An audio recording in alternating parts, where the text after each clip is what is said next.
The summer of 1940 represented the darkest period in British history since the Spanish Armada, as the beaches of Dunkirk had just witnessed the evacuation of over 300,000 Allied soldiers who returned to England alive but stripped of nearly all their equipment and heavy weapons,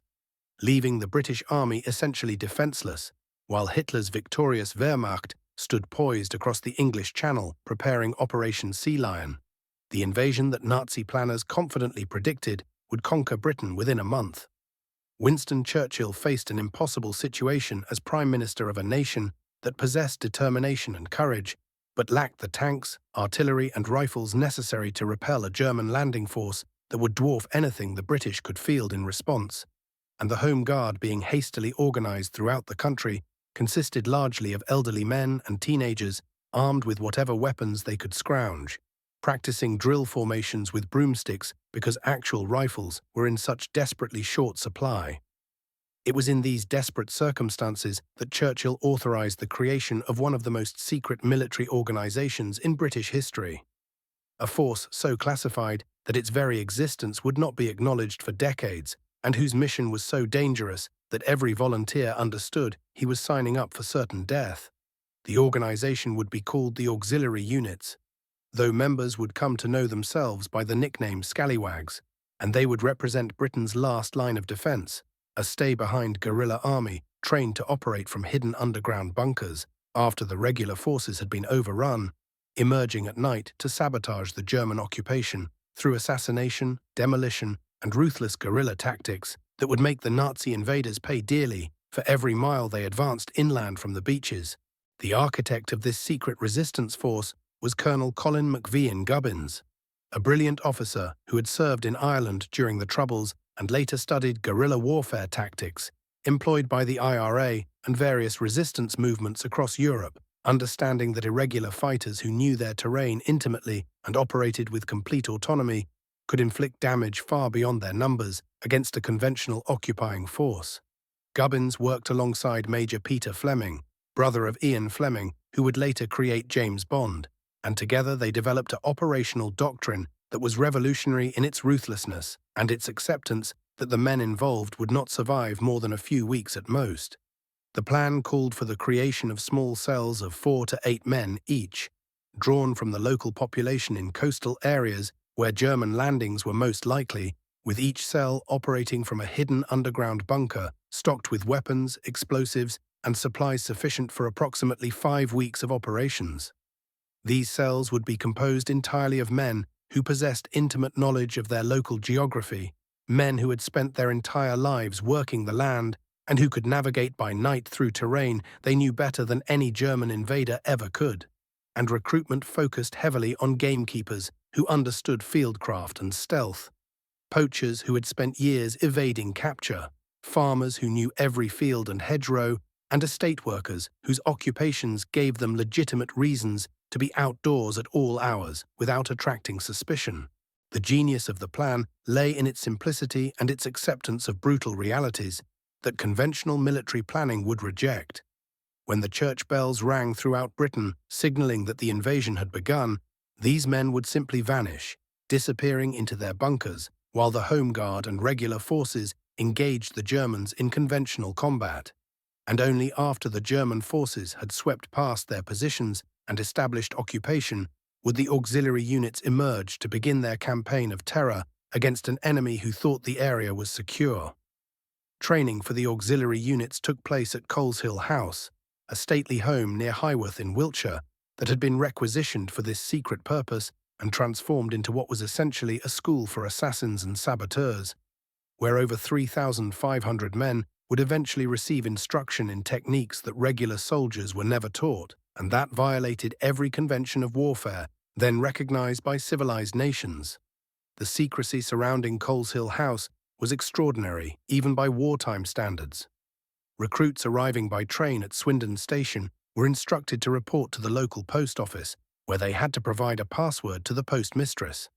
a woman named Mabel Stranks, who would telephone Coleshill House to arrange transport, and the vehicles that collected the volunteers would take deliberately circuitous routes to prevent anyone from determining the actual location of the facility, driving through narrow country lanes and doubling back repeatedly before finally arriving at the estate. Once at Coles Hill House, the volunteers found themselves in an environment unlike any military training they might have previously experienced, as the instructors were experts drawn from Section D of the Secret Intelligence Service and from various special forces units who taught not how to fight honorably, but how to kill efficiently and how to destroy infrastructure with maximum effect using minimum resources. The curriculum included instruction in the use of all types of explosives, from high-grade military demolition charges to improvised bombs constructed from household materials. And the men learned how to make Molotov cocktails, how to construct booby traps that would kill unsuspecting German soldiers, how to use time pencils that employed acid to eat through wire and trigger detonators after predetermined delays, and how to attach magnetic limpet mines filled with plastic explosive to the undersides of vehicles or to railway lines. They were taught assassination techniques including the use of the Fairbairn-Sykes commando knife for silent killing, how to employ garrots fashioned from piano wire, and the vulnerable points on human anatomy where a single blow or cut would result in instant death. And they practiced these techniques repeatedly until the movements became instinctive and could be executed in complete darkness without hesitation. They learned unarmed combat from instructors who emphasized brutality over sport, teaching them how to kill with bare hands through strikes to the throat and neck, how to break bones and dislocate joints, and how to fight multiple opponents using environment and surprise to compensate for being outnumbered. The weapons issued to auxiliary units members represented some of the finest small arms available to Allied forces at that time, often equipment that reached the scallywags before it was distributed to regular army units, including 303 Lee Enfield rifles fitted with telescopic sights and sound suppressors for sniper work, Sten submachine guns that could be easily concealed and maintained, Thompson submachine guns imported from America, .38 Smith & Wesson revolvers for close-quarters work, and the deadly Fairbairn-Sykes fighting knife that would become iconic among British special forces. Each patrol received substantial quantities of Nobel 808 plastic explosive, a malleable demolition compound particularly effective against steel structures and machinery, along with the time pencils, pressure switches, and detonators necessary to employ the explosives effectively. And they were taught to construct shaped charges that could destroy the tracks of tanks or cut through railway rails, to booby-trap bodies of dead soldiers so that anyone attempting to recover them would trigger hidden explosives, and to manufacture sticky bombs from explosives wrapped in socks soaked in adhesive compound that would cling to the sides of armored vehicles. The training manuals provided to auxiliary units members were themselves masterpieces of deception, disguised as innocuous items such as calendars or fertilizer instruction booklets, but actually containing detailed technical information about demolition techniques, communication procedures, and targeting priorities, with information presented in coded language that would be meaningless to any German who might capture the documents, but completely clear to trained scallywags who understood the terminology. The psychological preparation of the volunteers was perhaps the most disturbing aspect of their training, as instructors made absolutely clear that the mission these men were accepting offered virtually no chance of survival, and that capture meant torture followed by execution, that their families and neighbors would likely face reprisals for their actions, and that the resistance they offered would be brief and brutal with no possibility of victory. Only the grim satisfaction of making the German occupation as costly as possible for however many days or weeks they managed to survive. The operational bases, commonly called OBs, that would serve as homes for the auxiliary units during their brief guerrilla campaign were engineering marvels of concealment and functional design, built either by Royal Engineers brought in from outside the local area to maintain security, or by the patrols themselves under supervision, and each followed a standard design that had been refined through experimentation to provide maximum protection and functionality within a space measuring approximately 23 feet long and 10 feet wide. The construction process began with excavation of a pit roughly 5 feet deep at the entrance end and sloping down to about 13 feet deep at the far end, creating a chamber that would be invisible from above once completed and covered. And the walls and roof of this underground space were formed from corrugated iron sheets riveted together in an arch that provided remarkable strength while using readily available materials that would not attract attention if transported to rural locations. The floor was concrete to prevent moisture and provide a stable surface, and at each end of the bunker, brick walls were constructed with poured concrete caps that supported the earth above while creating barrier walls, called blast walls, that would provide some protection if grenades were thrown into the entrance passages by searching German troops. Access to the OB came through two separate hatches, one at each end, with the primary entrance reached by crawling through a narrow tunnel barely wide enough for a man to squeeze through on his belly, designed to be easily defended by a single person inside who could shoot anyone attempting to force entry. And the escape hatch at the opposite end consisted of a vertical shaft with a ladder leading up to a trapdoor camouflaged with earth and vegetation that would allow the patrol to flee if the primary entrance was discovered and blocked. Ventilation came from small pipes disguised to look like natural roots or debris, carefully positioned to prevent carbon dioxide buildup that would suffocate the occupants, but not large enough to be easily spotted by searchers. And inside the cramped space, the patrols installed wooden bunks that could fold against the walls when not in use, a small table for planning and equipment maintenance, a Primus stove for heating rations and providing warmth, and racks for storing their weapons, ammunition, explosives, and supplies. The OBs were stocked with enough tinned food and water to sustain 7 men for approximately 5 weeks, along with medical supplies, rum rations to maintain morale in the cold, damp darkness, candles and battery-powered torches for illumination, and spare clothing and blankets, creating a self-contained survival module where men could live in conditions that would drive most people mad from claustrophobia and darkness, while maintaining their readiness to emerge for nighttime raids against the occupying Germans. The camouflage and concealment of the OBs represented perhaps the most critical element of their design, because discovery by German forces would mean certain death for any patrol caught inside. And the entrance hatches were hidden with extraordinary care, using techniques that transformed them into virtually undetectable features of the landscape. Common concealment methods included building the entrance under a fallen tree trunk with the hatch hidden among the roots, constructing false floors in farm buildings, such as barns or equipment sheds, where the trapdoor was covered by hay bales or machinery, placing hatches inside thick hedgerows where the entrance was invisible from more than a few feet away, or disguising the opening as a rabbit burrow or fox den that would attract no attention from casual observers.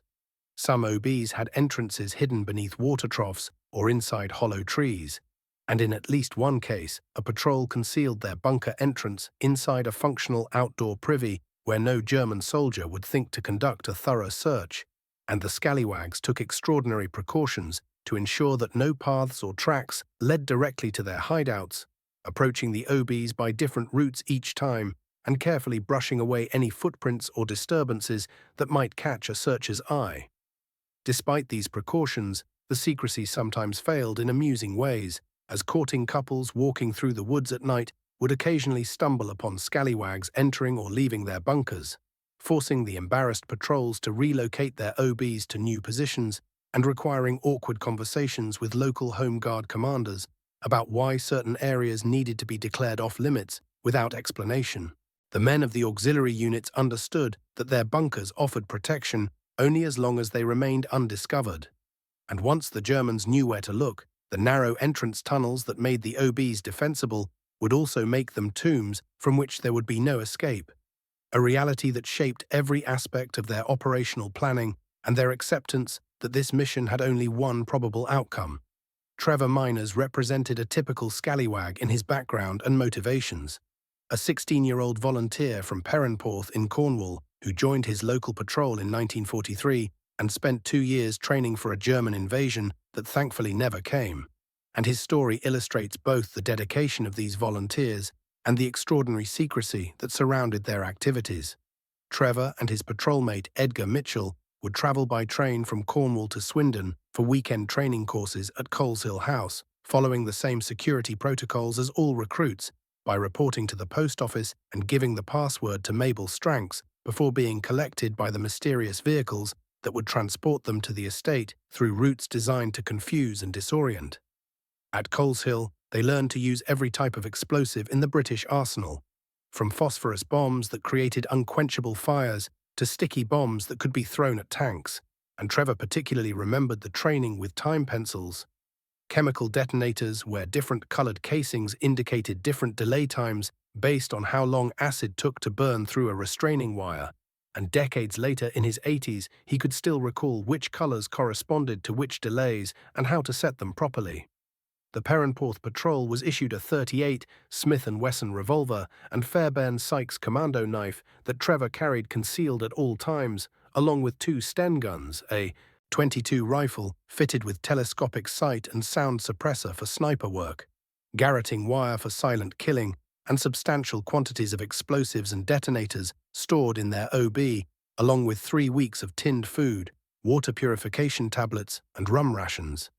They trained themselves around the woods, sand dunes, beaches, and cliff tops of Perranporth, becoming intimately familiar with every feature of terrain they might need to exploit during guerrilla operations, and they practiced raids and ambushes until the movements became automatic and could be executed in complete darkness, relying on nothing but their knowledge of the ground and their ability to move silently.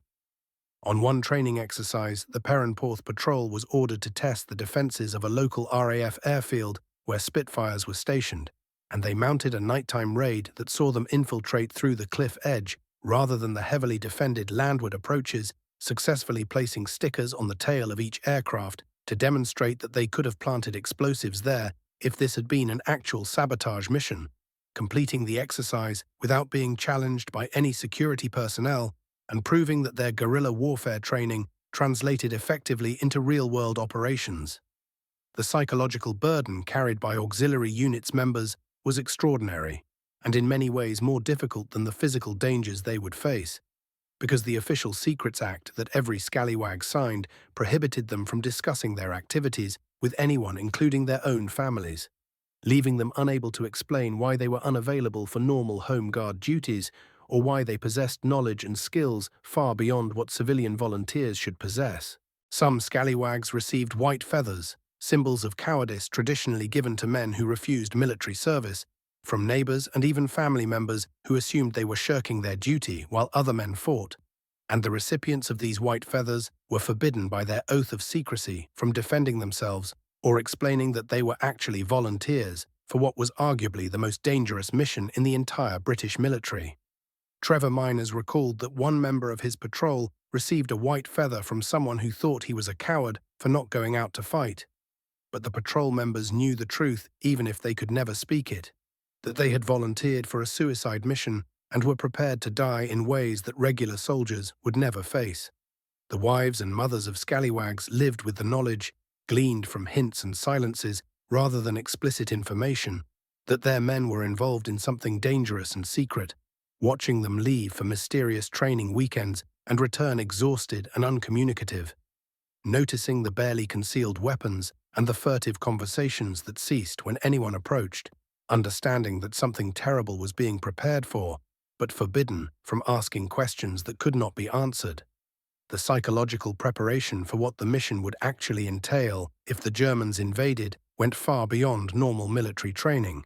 as instructors at Coleshill made absolutely clear that capture meant torture and execution, that the Gestapo would employ every method of interrogation to extract information about other patrols and resistance operations, and that each scallywag had a duty to kill himself and his wounded comrades rather than allow them to be taken alive and subjected to interrogation that might compromise other units. Some patrols were given sealed orders containing the names of local officials and prominent citizens who knew about the auxiliary unit's existence.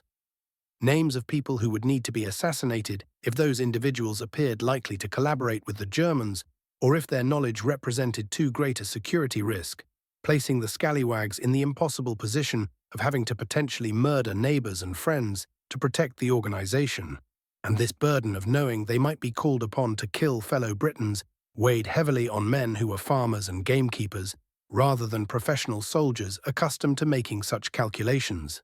The operational doctrine for the auxiliary units assumed that the German invasion would follow a predictable pattern based on Wehrmacht tactics observed in France, Belgium, and other conquered territories, with panzer divisions and motorized infantry pushing rapidly inland from the landing beaches while consolidating control of ports and major roads, leaving large areas of countryside temporarily unoccupied, but behind German lines where conventional resistance would be impossible, but guerrilla operations could thrive. The plan called for auxiliary units to remain hidden in their OBs for the first 2 weeks of the invasion, allowing German forces to pass their positions and establish what they believed to be secure rear areas, and only then would the scallywags emerge to begin their campaign of sabotage and assassination, operating exclusively at night and returning to their bunkers before dawn to avoid detection. Target priorities had been carefully established based on analysis of what would most effectively disrupt German operations and create maximum confusion with minimum risk to the raiding parties. And these priorities included fuel and ammunition dumps, which could be destroyed with relatively small amounts of explosives to create massive secondary explosions, railway lines and bridges that could be cut to interrupt the flow of supplies and reinforcements, communication cables that could be severed to blind German commanders, vehicles that could be disabled with limpet mines or incendiary devices, and individual German officers who could be assassinated through sniper fire or knife work to create paranoia and reduce the effectiveness of German command structures. The patrols were specifically instructed to avoid set-piece battles or situations where they might be pinned down by superior German forces, instead emphasizing hit-and-run tactics where they would strike suddenly from darkness and vanish before the enemy could organize a response. And they were trained to booby-trap their targets so that German attempts to repair damage or recover casualties would result in additional explosions and casualties. Intelligence gathering represented another critical mission for the auxiliary units, as each patrol was expected to observe German movements and dispositions, identify key installations and headquarters locations, and pass this information to regular British forces that would be organizing counterattacks. Though the mechanisms for communication remained vague, given that radio equipment was too bulky and too likely to be detected by German direction-finding equipment, leaving the scallywags largely isolated and dependent on their own observations and judgment. The projected life expectancy for auxiliary units members in the event of invasion was a subject of brutal calculation by planners who understood guerrilla warfare well enough to know that stay-behind forces rarely survived more than a few weeks against an organized occupation army supported by efficient counterinsurgency operations. Official estimates put the life expectancy at between 10 and 14 days for most patrols, though some assessments suggested it might be as short as 24 hours if the Germans moved quickly to secure their rear areas and began systematic sweeps with dogs and detection equipment.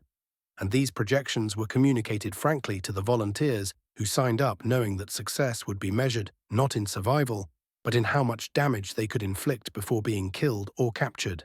The assumption underlying these grim calculations was that the Gestapo and SS would respond to guerrilla activities with the same ruthless reprisal tactics they had employed across occupied Europe, meaning that when scallywags killed German soldiers or destroyed German equipment, the response would include mass arrests of civilians, public executions of hostages, and the systematic destruction of entire villages suspected of harboring resistance fighters.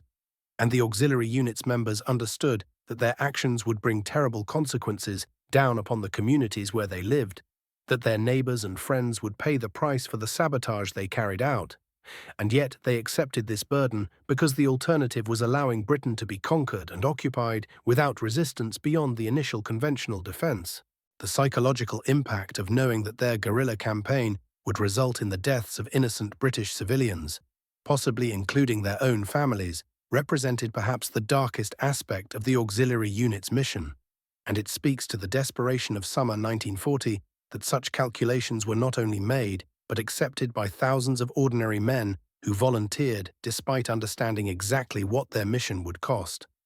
Veterans of the auxiliary units who survived to speak about their experiences decades later consistently described a matter-of-fact acceptance of their projected fate,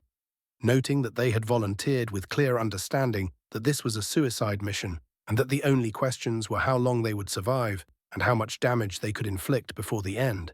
And this acceptance speaks to a generation's willingness to sacrifice everything in defense of freedom against totalitarian invasion.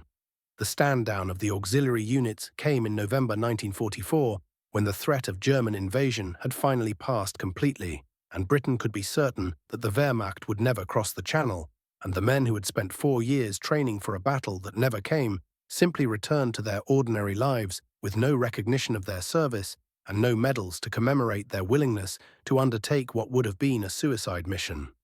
The secrecy that had surrounded the organization during the war continued into peacetime, with the Official Secrets Act keeping the story classified for decades and preventing the veterans from speaking about their experiences even when the war had ended and the threat had passed, leaving the auxiliary units almost forgotten except among the small community of men who had served and the families who had guessed at the truth but could never confirm it. Some auxiliary units members went on to serve with the Special Air Service, putting their guerrilla warfare training to use in the campaigns in France following D-Day, where they operated behind German lines in operations like Houndsworth and Bull Basket, demonstrating that the tactics and techniques learned at Coles Hill House translated effectively to actual combat, even if the specific scenario they had trained for never materialized. Trevor miners, like most scallywags, went through medical examination to enlist in the regular army after the auxiliary units stood down, but a ballot system had been implemented to direct men into critical industries, and Trevor found himself conscripted as a Bevan boy,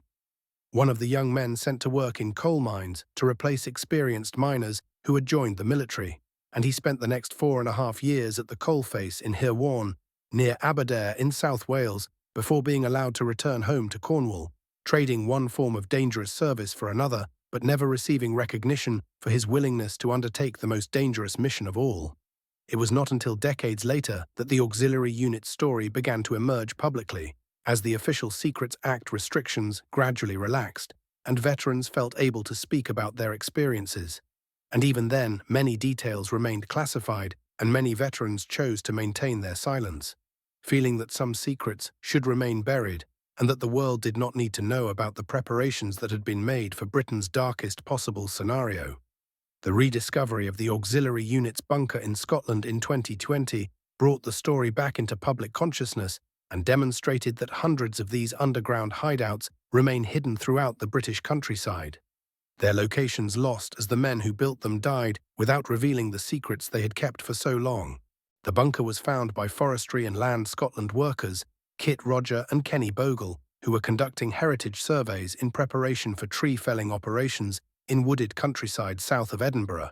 and Roger had vague childhood memories of playing near a bunker in these woods more than 40 years earlier. So he and Bogle searched through head-high bracken until they stumbled on a shallow trench that led to an iron door mostly buried in earth and vegetation.